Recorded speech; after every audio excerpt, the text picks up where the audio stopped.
Bismillahirrahmanirrahim. Assalamu alaikum, dear students. My name is Muhammad Ali and I am lecturer statistics in 502 Model College, Tulsa Road, Lalazar, Rawalpindi.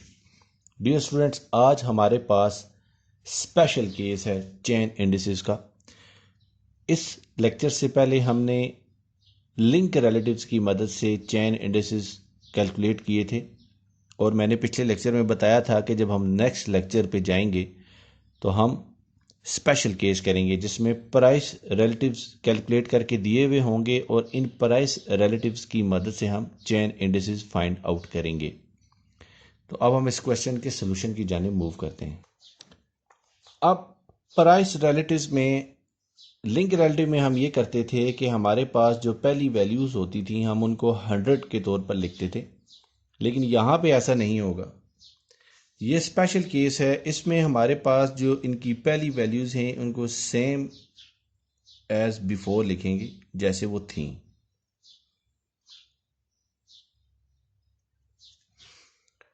और उसके बाद जो दूसरी values हैं हमारी उन पे हम लिंक रिलेटिव का मेथड अप्लाई कर देंगे, यानी कि 20 इसकी वैल्यू थी डिवाइडेड बाय 10 इससे प्रीवियस वैल्यू थी मल्टीप्लाइड बाय 100, तो ये हमारे पास जो वैल्यू आएगी ये आएगी 200 के। इसी तरह 92 की वैल्यू जो थी वो थी 30 इज डिवाइडेड बाय 91 की वैल्यू थी 20 मल्टीप्लाइड बाय 100, तो ये वैल्यू हमारे पास जो आएगी ये आएगी 150 के। इसी तरह 1993 की वैल्यू जो है वो हमारे पास आएगी 20 is divided bye 30 is multiplied by 100, तो ये हमें हासिल होगा 66.7। डियर स्टूडेंट्स, इसमें सिवाय पहली वैल्यूज़ के जो हमने पहली 3 वैल्यू लिखी हैं इनके अलावा बाकी जितनी भी वैल्यूज़ हैं उन सब पे वही ऑपरेशन होगा जो कि हम लिंक रिलेटिव निकालते हुए करते थे। इसलिए मैंने इसको मज़ीद एक्सप्लेन नहीं किया क्योंकि पिछली वीडियो में हमने इसको बेहतरीन तरीके से एक्सप्लेन किया हुआ है। जवार की जानिब मूव करते हैं। इसमें हमारे पास होगा 15 is divided by 20 is multiplied by 100, तो ये हमें जो वैल्यू हासिल होगी ये होगी 75। इसी तरह ये वैल्यू नेक्स्ट होगी 35 is divided bye 15 is multiplied by 100, तो ये जो वैल्यू हमें हासिल होगी ये होगी 233.4 के। और लास्ट वैल्यू हमें हासिल होगी 10 is divided bye 35 is multiplied by 100, तो ये हमें वैल्यू हासिल होगी 28.5 के। बाजरा की जानिब मूव करते हैं तो ये हमें हासिल होगा 25 is divided bye 15 is multiplied by 100, तो ये जो वैल्यू हमारे पास आएगी ये आएगी 166.7 के। नेक्स्ट वैल्यू हम कैलकुलेट करेंगे 15 is divided bye 25 is multiplied by 100, और ये हमारे पास जो वैल्यू आएगी ये आएगी 60। और लास्ट वैल्यू हम कैलकुलेट करेंगे 35 is divided bye 15 is multiplied by 100, और ये वैल्यू हमारे पास आएगी 233.4 के। डियर स्टूडेंट, इसमें हम कोई भी एवरेज यूज़ कर सकते हैं, लेकिन यहाँ पे मैंने arithmetic mean as average use किया। आप मीडियन और मोड और ज्योमेट्रिक मीन भी इस्तेमाल कर सकते हैं। मोड जो है वो बहुत रेयर एवरेज है जो हम यहाँ पे इस्तेमाल करते हैं, इसलिए ज़्यादा बेहतर है कि मीन, मीडियन और ज्योमेट्रिक मीन तीनों की प्रैक्टिस की जाए। पिछले क्वेश्चन में मैंने आपको मीन, मीडियन और ज्योमेट्रिक मीन इन तीनों के प्रैक्टिस कराई थी। इस क्वेश्चन में मैं जस्ट अर्थमेटिक मीन की वैल्यूज़ ही कैलकुलेट कर रहा हूँ। आपने मीडियन और ज्योमेट्रिक मीन की वैल्यूज़ खुद फाइंड आउट करनी है। तो हमारे पास जो टोटल आएंगे वो आएंगे 45, 441.6, 443.3 और 328.4 के। और जो अर्थमेटिक मीन हमारे पास कैलकुलेट होके आएंगे या एवरेज या अर्थमेटिक मीन, ये होंगे हमारे पास 15, 147.2, 147.76 और 109.46। डियर स्टूडेंट्स, अब हम चेन इंडिसेस कैलकुलेट करेंगे कि इन न्यूमेरिकल में चेन इंडिस कैसे कैलकुलेट किया जाता है।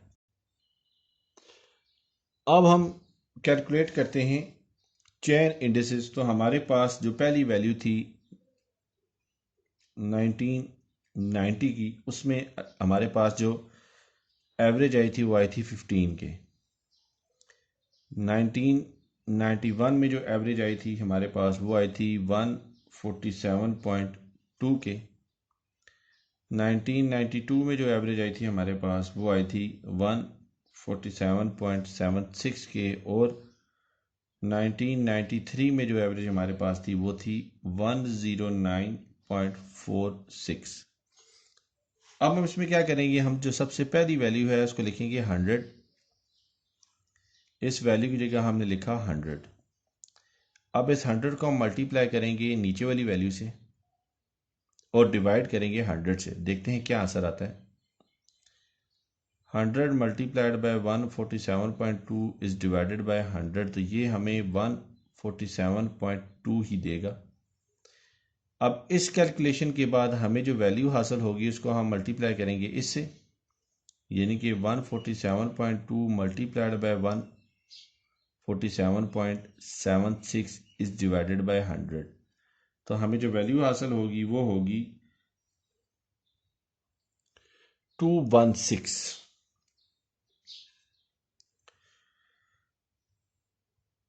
सॉरी 218। अब 218 जो हमें वैल्यू हासिल हुई है, इस वैल्यू को हम मल्टीप्लाई करेंगे 109 से और डिवाइड करेंगे 100 से। 218 is multiplied bye 109.46 is divided bye 100, तो हमें जो वैल्यू हासिल होगी वो होगी 238.6। यानी कि हमें जो चेन इंडिसेस हासिल हुए हैं वो हुए हैं 100, 147.2, 218 और 238.6। डियर स्टूडेंट्स, ये आज हमने स्पेशल केस सॉल्व किया है। नेक्स्ट अब मूव करते हैं हमारे नेक्स्ट टॉपिक की तरफ। हमारे पास जो नेक्स्ट टॉपिक है वो है simple index number. Simple index number के दो मेन फार्मूला हैं। पहला फार्मूला है सिंपल एग्रीगेटिव इंडेक्स।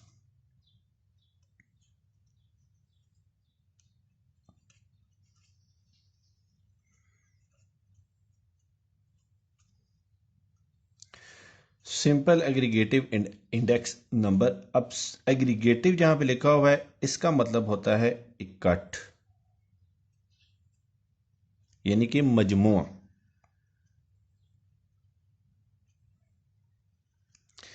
तो सिंपल एग्रीगेटिव इंडेक्स नंबर का जो फार्मूला होगा वो होगा summation p n is divided by summation p not is multiplied by 100। यानी कि हमारे पास जो बेस ईयर में जितनी भी प्राइसेस दी हुई होंगी, नॉट जाहिर करता है बेस को और एन रिप्रेजेंट करता है करंट को। तो हमारे पास जो बेस ईयर में जितनी भी प्राइसेस दी हुई होंगी उन सब प्राइसेस को हम सम करेंगे और सम करने के बाद हम करंट ईयर्स की जितनी भी प्राइसेस हैं उन सब को ऐड करके इस फार्मूले की मदद से बारी बारी वैल्यूज कैलकुलेट करते जाएंगे। तो यहाँ पे हमने सम किया है, इकट्ठा किया है, मजमुआ किया है, दैट्स वाई इसका नाम है सिंपल एग्रीगेटिव इंडेक्स। अब जो दूसरा मेथड है उसका नाम है सिंपल एवरेज ऑफ रिलेटिव्स। अब सिंपल एवरेज ऑफ रिलेटिव्स में सिंपली हम p n over p not is multiplied by 100 हर एक का निकालते जाएंगे। उसके बाद हम इसको सम करेंगे और इनकी तादाद पे डिवाइड कर देंगे। डियर स्टूडेंट्स, ये मेथड प्राइस रिलेटिव्स मेथड ही है जिसमें हम arithmetic mean as average use करते हैं। यानी कि जब हम प्राइस रिलेटिव्स कैलकुलेट करते हैं और arithmetic mean as average use करते हैं, तो तब हम यही मेथड यूज कर रहे होते हैं। तो अगर हम ये सपोज करें कि आई जो है वो p n over p not is multiplied by 100 है, तो ये फार्मूला सिंपलेस्ट हो जाएगा, summation i is divided by n के। तो डियर स्टूडेंट्स, अब हम इन फार्मूलाज की इम्प्लीमेंटेशन देखते हैं कि न्यूमेरिकल वैल्यूज इन फार्मूला को यूज करके कैसे सॉल्व होंगी। तो अब हम क्वेश्चन की जानिब मूव करते हैं। हमारे पास क्वेश्चन है, calculate simple price index number of following data by using simple aggregative price index और सिंपल एवरेज ऑफ रिलेटिव्स। तो सबसे पहले हम पार्ट 1 को सॉल्व करेंगे। अब पार्ट 1 को सॉल्व करने के लिए हमारे पास जो हमने पहले फार्मूला डिस्कस किया है वो है summation p n is divided by summation p not is multiplied by 100। इसका मतलब है हमें हर एक की टोटल वैल्यूज चाहिए। और यहाँ पे क्वेश्चन की स्टेटमेंट में एक मोस्ट इंपॉर्टेंट बात होगी, वो होगी कि उन्होंने ईयर लाजमी दिया होगा। हम कोई भी ईयर बेस बना लेते हैं अगर उन्होंने नहीं कहा हुआ, लेकिन अगर वो स्पेसिफाई कर दे तो फिर वहीं ईयर बेस बनाना पड़ेगा। By using price of 1992 as base. तो हमें हर ईयर की प्राइस का टोटल चाहिए, तो हम यहाँ पे नया कॉलम बनाते हैं टोटल के नाम का और सारी वैल्यूज़ का टोटल निकालते हैं। 1990 का जो टोटल होगा वो होगा 80 और 1991 का टोटल होगा 90, 1992 का टोटल होगा 72, 1993 का टोटल होगा 65 और 1994 का टोटल भी 65 होगा। अब यहाँ पे हमारे पास जो हमने बेस बनाया था समीशन पी नॉट, ये हमें हासिल हुआ है 72 के। तो पी एन एन का मतलब होता है नंबर कोई भी। अब यहाँ पे 1990 से लेके 1994 तक ईयर्स हैं, तो हम 1990 को P1 सपोज करेंगे, 1992 को P2, 1993 को P3 और 1994 को P4। या फिर सिंपली हम 1990 को P1, 1991 को P2, 1993 को P3, 1994 को P5 और इस हिसाब से चलेंगे। ये हमारी अपनी चॉइस है। तो अब समीशन P1 यानी कि 1990 का जो सम है ये हमारे पास आया है 80 के। अब समीशन P2 जो 1991 का सम है ये हमें हासिल हुआ है 90 के। और Pn हमने 1992 को सपोज किया था, तो इसको हम P3 ले लें या P नॉट इक्वल है, इसका कोई फ़र्क नहीं पड़ता। तो 1992 की जो वैल्यू है ये हमारे पास 72 है, हमने इसको बेस लिया है, तो ये समीशन P नॉट के ही इक्वल है। इसी तरह 1993 की जो P4 होगा ये हमारे पास सम आया है 65 के, सॉरी 65 के, ये सम 65 था, सॉरी 65। और समीशन P5 भी हमारे पास 65 आया है।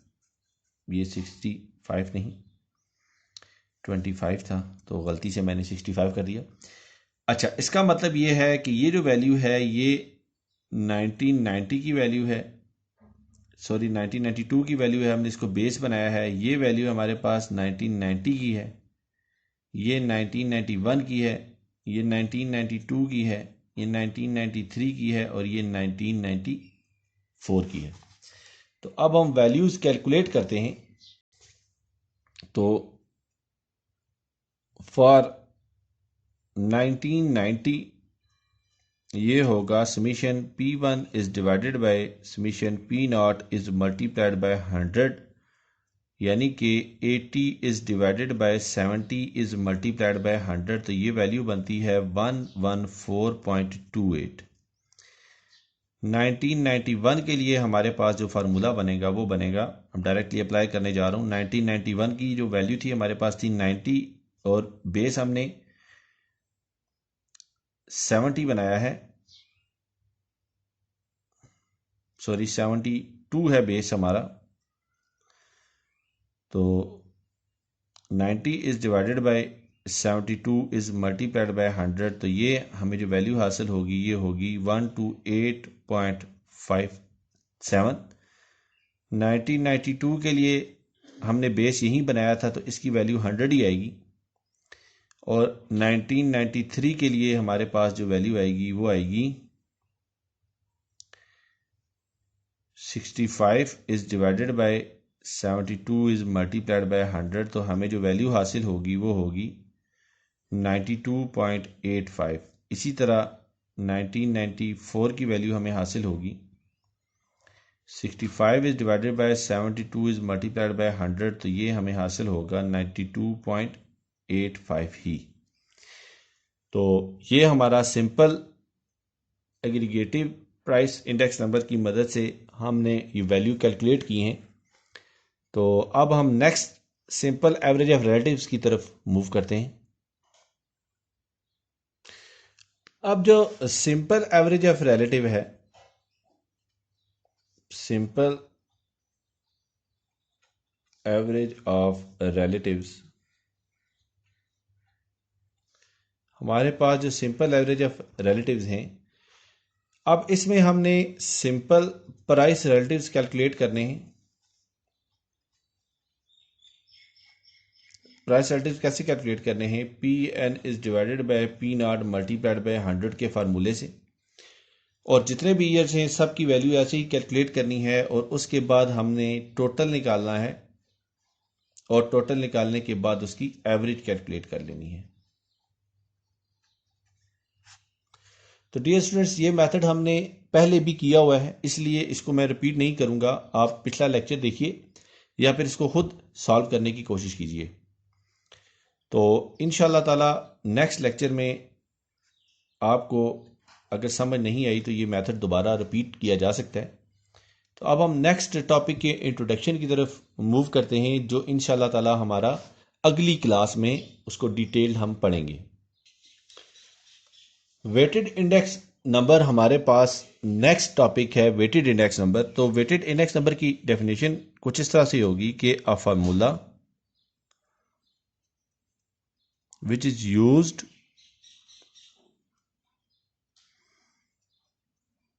to measure change in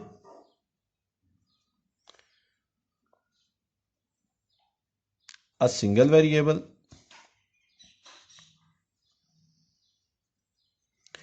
or a group of variables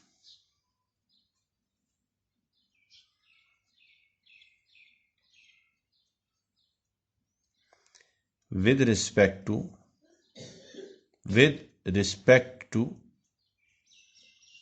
time or place by giving। तो वेटेड इंडेक्स नंबर के फार्मूले को एक दफ़ा फिर मैं डिफाइन करता हूं।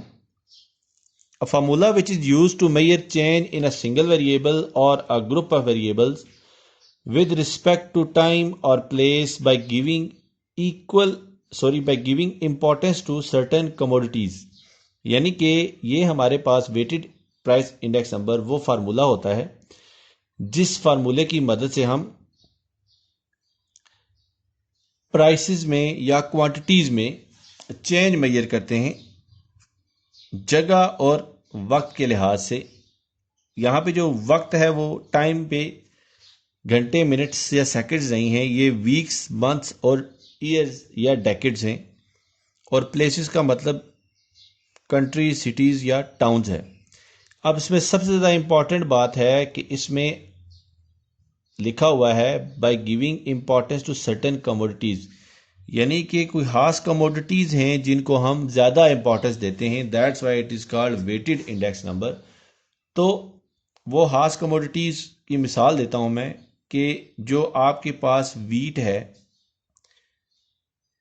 वीट को आप ज़्यादा इंपॉर्टेंस देते हैं बजाय आप 7 अप, ड्यू या स्प्राइट, ये जो सॉफ्ट ड्रिंक्स हैं, इन सॉफ्ट ड्रिंक्स की निस्बत आपको वीट ज़्यादा इंपॉर्टेंट लगती है। तो इसी तरह वीट से रिलेटेड जो इंपॉर्टेंट ईडेबल कमोडिटीज़ हैं, पेट्रोल हो गया, इनकी ज़्यादा वैल्यू है। तो जो इंडेक्स नंबर खास कमोडिटीज़ को ज़्यादा वैल्यू दे या ज़्यादा इंपॉर्टेंस दे, उस इंडेक्स नंबर को हम वेटेड इंडेक्स नंबर कहेंगे। इसके आगे कुछ टाइप्स हैं, वो हम नेक्स्ट लेक्चर में इंशाल्लाह ताला डिटेल से पढ़ेंगे। और वो जो टाइप्स हैं, उन टाइप्स का नाम है Laspeyres, Paasche's and Fisher price index number. इनके अलग नाम से भी पुकारा जा सकता है, वो हम डिटेल में अगली क्लास में इंशाल्लाह पढ़ेंगे। इस लेक्चर में इतना ही। दुआ में याद रखिएगा। अल्लाह हाफिज़। अस्सलाम वालेकुम।